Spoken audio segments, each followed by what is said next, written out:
عرض ادب دارم حضورتون دوستان عزیز. امیدوارم که حالتون خوب باشه و ایام به کامتون باشه و تا اینجا از ویدیوهایی که میذارم انشالله که راضی بوده باشید. و این سری در خدمتتون هستم با یک فینگر فودی که اسمش هست رولت ژامبون.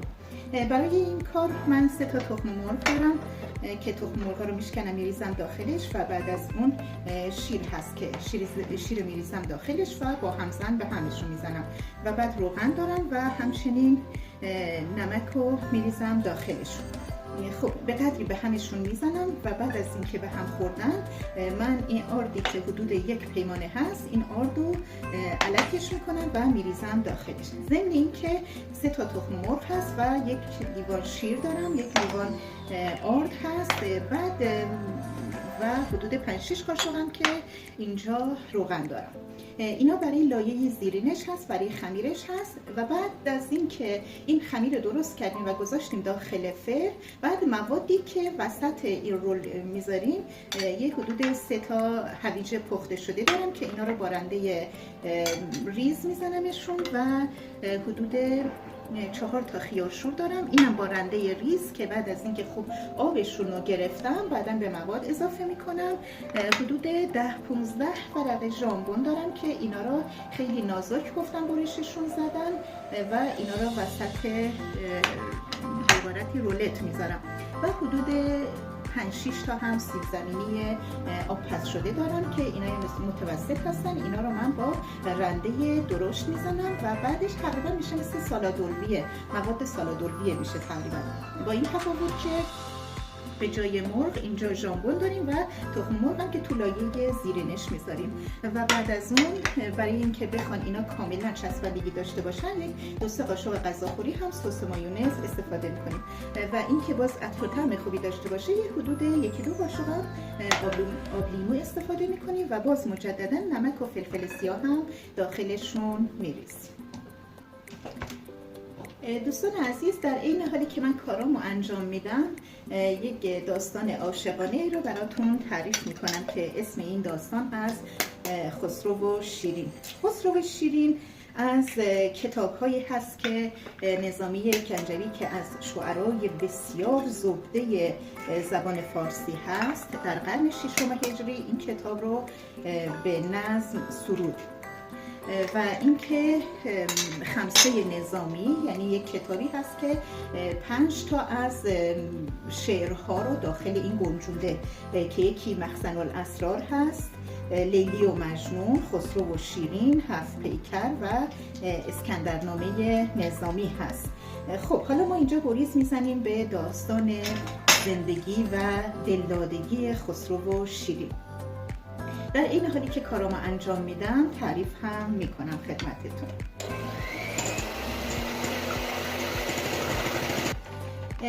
پدر خسرو اسمش هرمز بود.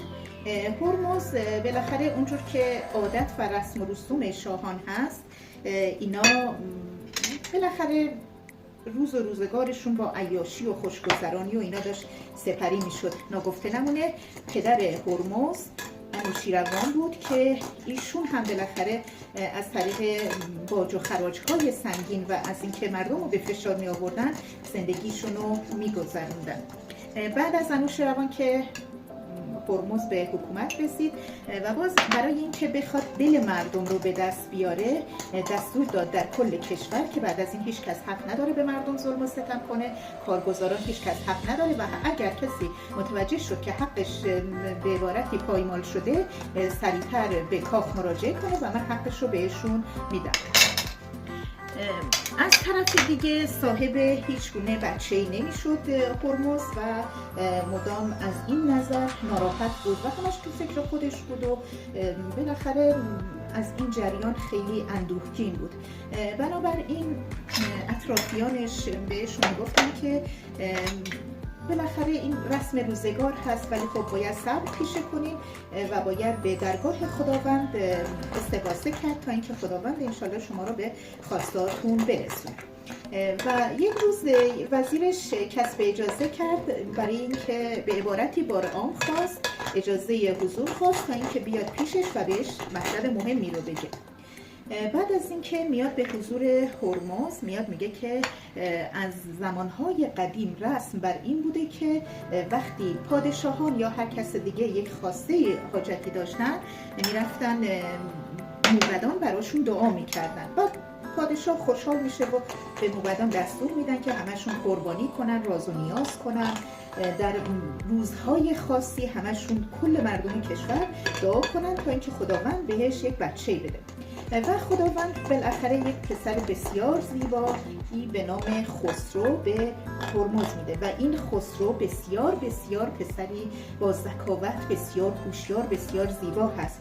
از همون ابتدا هرمز به دست دایه‌های بسیار خوبی سپرد که در تعلیم و تربیت براش سنگ تموم گذاشتن و همچنین از علوم و فنون، از فنون رزمی، فنون جنگی، علم و حکمت و دانش و هر چیزی که تو اون زمان بود بهترین و معلم‌ها و بهترین اساتید رو استخدام کرد.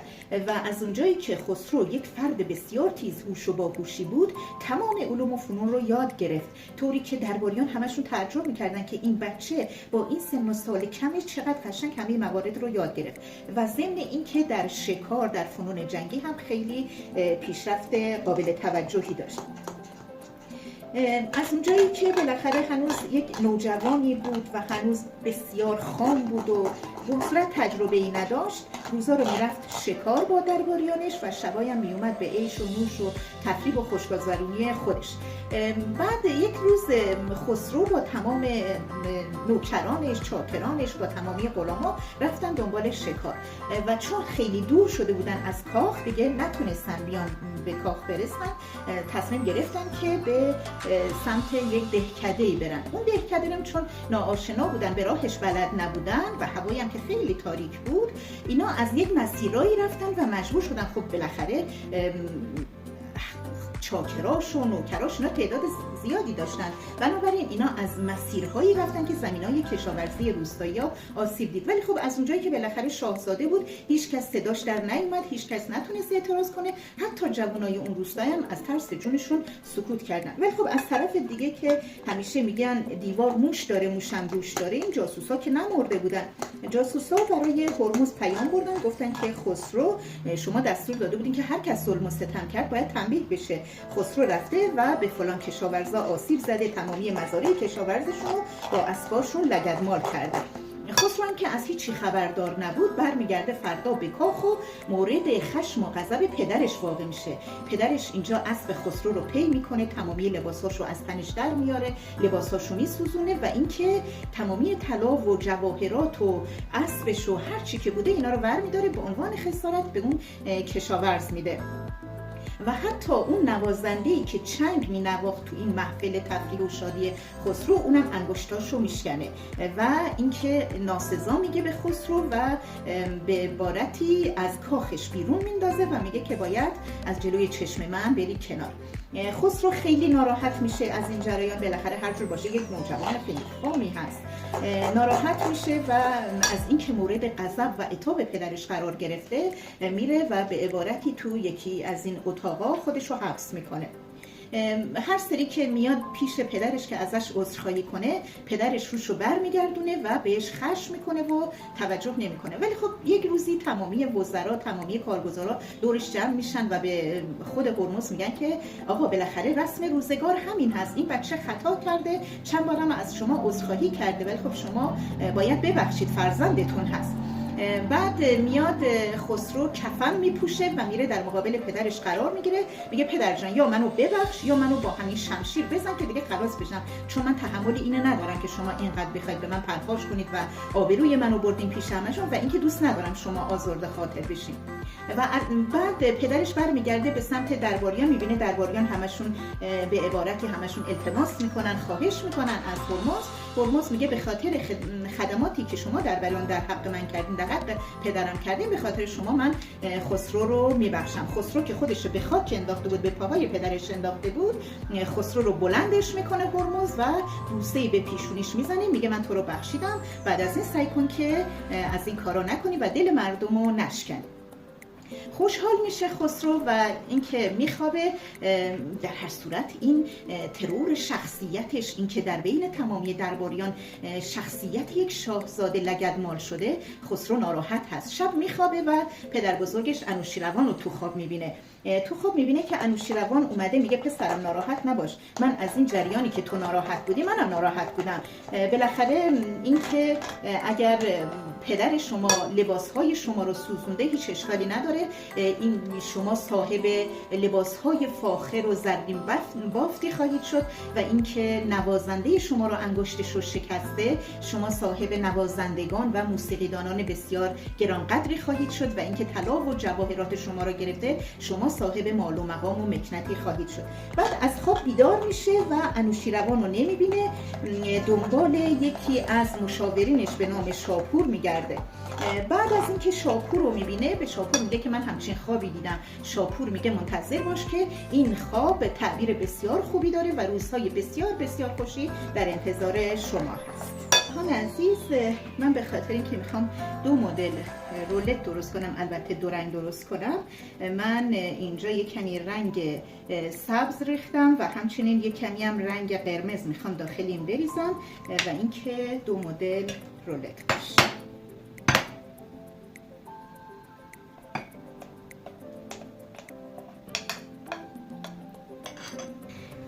همراهان عزیز، همونجوری که ملاحظه می‌فرمایید اینا از قالب‌هایی هست که من مواد رو ریختم داخلش و اینا رو حالا میذارم داخل فر. به مدت 5-6 دقیقه که بمونن کافی هست. همراهان عزیز، در این حالی که من مواد میانی داخل رولت رو درست میکنم، میریم سراغ ادامه داستانمون. خب من گفته بودم که این سیب زمینی ها رو اینجا با رنده درشت و هویجا و خیارشورا رو با رنده ریز انجام میدم. بعد از اینکه شاپور مشاور نزدیک خسرو دلداری داد خسرو رو و بهش گفت که ایام بسیار خوبی در انتظار شما هست، خسرو خیلی خوشحال شد و به عبارتی دوباره باز به جشن و پایکوبی و طرب و تفریح و عیش و نوش خودش پرداخت. بعد یک روز شاپور اومد پیش خسرو، بهش گفت که در شمال ایران در کشور ارمنستان یه خانومی هست به نام شمیرا، داره اونجا پادشاهی میکنه و این خانم یک برادرزاده‌ای داره به نام شیرین که از نظر جمالات و کمالات و زیبایی و قد و قامت و اینکه نجابت و حیا و عفت خاصی داره، زبان زد شهره عام و خاص هست. اگر تمایل داشته باشی من میتونم این ملاقات شما رو با همدیگه میسر کنم که شما همدیگه رو ببینید. در هر صورت به خاطر اعتماد و اطمینانی که خسرو به شاپور داشت خیلی به حرفاش ایمان داشت، بنابراین بهش گفت که یک ترتیبی بده تا من شیرین رو ببینم. باز چند روز پشت سر هم اومد و در خوبی ها و مدح و ثنای شیرین خیلی حرف زد، طوری که این خسرو رو مثل یک نفر که تشنه باشه در دیدار شیرین اونو خیلی یک فرد تشنه نشون داد. بعد ازش خواست، گفت هر چه زودتر شما به ارمنستان برو و بهش بگو که شیرین پاچه بیاد مدائن که پایتخت ایران بود دیگه، بیاد اونجا و ما همدیگه رو ببینیم. بهترین اسبشم خسرو به شاپور داد و گفت که شما حتما برید سراغ شیرین و شیرین رو با خودتون بیارید. از مدائن تا ارمنستان بالاخره حدود 7-8 شبانه روز باید شاپور این مسیری که خیلی کوهستانی بود، سنگلاخی بود، باید این مسیر رو عبور میکرد تا اینکه میرفت سمت ارمنستان. بالاخره تمامی سختی ها رو پشت سر گذاشت و رسید به ارمنستان. به عبارتی دید که تو یک جنگلی چند تا خانومی هستن که به تفریح و به شکار و اینجور مسائل مشغول هستن. به خاطر اینکه خودش هم یک نقاش خیلی زبده‌ای بود شاپور، یک نقشه های خیلی زیادی تو ذهنش میپروروند. اومد چیکار کرد؟ اومد با یک زیرکی کامل عکس خسرو رو داخل پارچه‌ای کشید و اینو به دیوار کوبید. شیرین که بالاخره سرگرم شکار بودن، یک دفعه چشمش به این تصویر خسرو میفته، با خودش میگه این مرد چقدر زیباست، این مرد عجب رعنا هست، عجب کمالاتی، عجب قد و قامتی و اینا. بعد که میره به ندیماش میگه که من همچین تصویری دیدم، ندیماش از شدت حسادت سریعتر میان این عکس رو گم و گورش میکنن. بعد میگن که خانم جان شما انگار خیالاتی شدین، اینا شما تو تصورات خودتون، تو خیالات خودتون همچین عکسی رو دیدین، همچین عکسی وجود نداشته. بعد میبینه که شاپور میبینه که اینا عکس رو پاره کردن، دوباره باز توی یک مسیر دیگه شیرین این عکس رو میزنه به درخت. شیرین دوباره باز این عکس رو میبینه، میگه الان که من خواب نیستم، من این عکس رو دارم میبینم. باز بلافاصله ندیماش این عکس هم پاره میکنن، میگن که شما خسته هستین، باید حتما بخوابین. در هر صورت اون شب رو میگیره میخوابه شیرین و فردا که از خواب بیدار میشه، چون شاپور مخصوص اومده که این نقشه رو عملی کنه، این دوتا رو به ملاقات همدیگه، این دیدار همدیگه رو باید فراهم کنه. فردا صبح که بالاخره شیرین خوابش رو میکنه و خواب عمیقی هم داشته، صبح بلند میشه، تنهایی میره یه گشت و گذاری تو جنگل و تو سبززار و دشت و دمن داشته باشه، باز دوباره میبینه که یک عکسی خوشگل‌تر از اون عکسایی که دیده بود باز به دیوار کوبیده شده. بعد پرخاش میکنه به ندیمه‌هاش، میگه من که دیگه الان خواب نیستم، من که تو خیالات نیستم، تو رویاها نیستم، این واقعیته. دیگه ندیمه‌هاش سرشون رو میندازن پایین و اظهار شرمندگی میکنن، میگن بله این واقعیته. بعد شیرین ندیمه‌هاش رو کنیزاش رو میفرسته دوربر، میگه برین درباره این عکس تحقیق کنین، هر کس دیدین تحقیق کنین. اونا میرن تحقیق میکنن، میبینن مردمی که اون اطراف تو روستا هستن و آبرین و رهگذرا هیچ کدوم اطلاعی ندارن. بعد شاپور از مخفیگاه خودش میاد بیرون، ندیمه‌هاش به شیرین میگن که این آقا اطلاعاتی درباره این عکس داره. بعد باهاش که صحبت میکنه، شاپور با شیرین صحبت میکنه، شاپور تا جایی که میتونه از محاسن و خوبی‌های خسرو براش تعریف میکنه که یک شاهزاده هست، اسمش خسرو پرویز هست، پسر هرمز هست و خیلی جنگاور، تنومند، شجاع، رشادت خاصی داره، بسیار زیبا هست، بسیار با غیرت هست، تا میتونه در خوبیاش میگه. و همون جوری که خسرو رو در دیدار شیرین تشنه کرده بود، حالا شیرین رو در دیدار خسرو تشنه تر میکنه. بعد از اینکه اینا رو میشنوه، شیرین به همراه کنیزا و تمام ندیمه‌هاش پا میشن میرن سمت کاخشون. بعد دنبال یک راهی هست که از عمش که شمیرا هست اجازه بگیره و بره به سمت مدائن که پایتخت ایران هست. 2 هفته از این جریان میگذره و به عبارتی به ملکه که عمش هست بهش میگه که من میخوام به شکار برم. ملکه میگه که خب شما که تازه از شکار اومدین، البته اینا شکاری میرفتن که دیگه شب بر نگردن، شاید مثلا جاهای دوردست، بهترین اسبی که بهترین و به عبارتی عالی ترین اسب که شبدیز نام داشت اونو به شیرین میده و میگه که البته این هنوز رام نشده، شما باید خیلی مراقب باشی. یه چند روز طول میکشه تا اینکه این اسب رو رامش میکنن و بعدن زین و لگامش رو آماده میکنن و به شیرین میدن، میگن که این اسب چموشی بوده ولی الان رام شده، شما میتونی حالا سوارش بشی. در هر صورت تمام خدم و حشم و کنیزا رو جمع میکنه و اینا میرن شکار.